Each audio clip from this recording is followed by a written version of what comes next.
سوشل میډیا لکه ټیک ټاک او فیسبوک انسټاګرام دا پاڼې شته دي. ولې زه تاسو ته وړاندیز کوم چې ټول راشئ یوټیوب ته داخل شئ. یوټیوب کې یو خانه زده کړه کوئ، د بل خانه پیسې هم ګټئ. فیسبوک ښه دی ولې په اوسنۍ نړۍ کې خلک نور فیسبوک نه کاروي. یوازې افغانان په فیسبوک کې فعال دي. زه کله کله وایم چې فیسبوک باید په افغان بوک باندې بدل شي، ځکه چې یوازینی وګړي د نړۍ پر مخ چې ډیر زیات فیسبوک کاروي هغه افغانان دي. ټویټر خو اوس بل وضعیت ته تللی.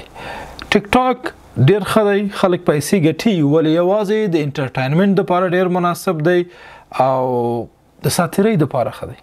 په ټیک ټاک کې ستاسو وضعیت په یو وخت کې په څو حالاتو باندې تبدیلیږي.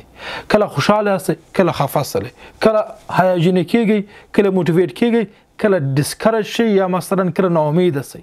یو ویډیو ګورئ چې ډیر خوشحاله دی، بل ویډیو ګورئ ډیر خفه وي، بل ویډیو ګورئ په بل حالت کې. نو ستاسو اوضاع او حالات په یو وخت کې دغسې تغیریږي. تاسو خپل فوکس نشئ کولی چې وساتئ.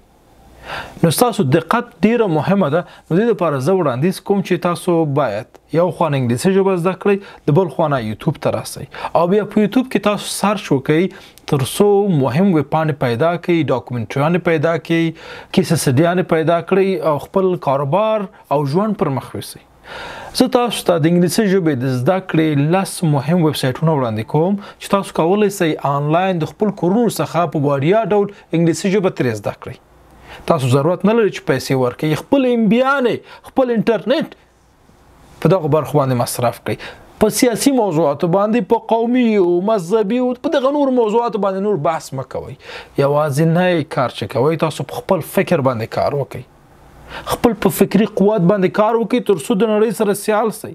ما مخکې ویډیوګانې نشر کړي دي چې پاکستانیان، هندیان، چینایان او نور زموږ څنګه سړک چې خلک پراته دي، دوی د نړۍ سره تعامل لري، جوړښت لري، دوی یو بل نه زده کړه کوي او دوی په آنلاین مارکیټونو کې فعال دي، پیسې ګټي، بزنسونه کوي، د خپل کور نه دوی کار کوي او خپل ژوند پر مخ وړي.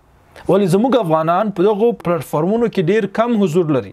همدغه دلیل ده چې لا تر اوسه پورې فیسبوک نه زموږ پښتو ژبه په رسمیت پیژني او نه هم افغانستان د یو هیواد په توګه په رسمیت پیژني. هدف مې د کاروبار له اړخه دی. نور فیسبوک د تفریح دپاره او د لیکنو دپاره مناسب دی چې خلک کاروي، ولې کله چې د ګټې موضوع راځي، کله چې د کاروبار موضوع رامنځته کیږي، فیسبوک موږ نه پیژني.